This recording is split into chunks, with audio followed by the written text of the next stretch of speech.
अच्छा, जैसा कि मैंने आपको बताया था कि रिवाइज़ की के बारे में इंशाल्लाह रिवाइज़ की होंगी, जहाँ जहाँ इश्यूज़ हैं, जहाँ जहाँ प्रॉब्लम्स है, इस वीडियो में आपके साथ शेयर कर रहा हूँ।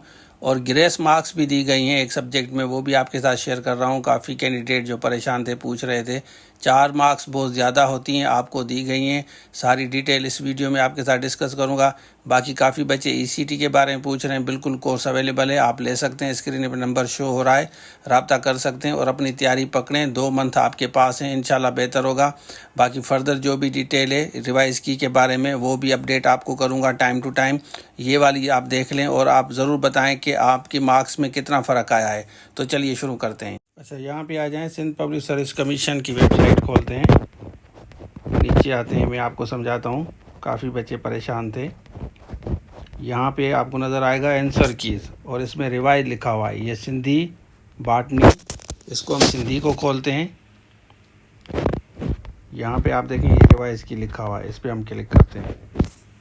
अच्छा, इसमें मज़े की बात ये है कि 2 एरर आपको शो हो रहे हैं, क्वेश्चन नंबर 2 और 33।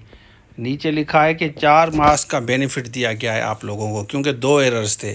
तो कांग्रेचुलेशंस, 4 मार्क्स आपको मिल गई हैं, ये आपको बेनिफिट हो गया। ये सिंधी का है। और पीछे जाके आप चेक करें दूसरी कौन सी रिवाइज है, यहाँ बाटनी का है। और बाटनी में भी आप चेक कर सकते हैं कि कौन कौन से एरर हैं, 2 पे और 14 पे, उसके साथ 46 और 47। आप चेक करें और आप मुझे बताएं कि आपकी मार्क्स में कितना फ़र्क आया है। वेबसाइट पे जाके आप की को कंपैरिजन करें। बाकी आपकी सिंधी की 4 मार्क्स आपको एक्स्ट्रा मिली हैं। और कांग्रेचुलेशंस, आप बताएं कि अब आपका स्कोर कितना हुआ है।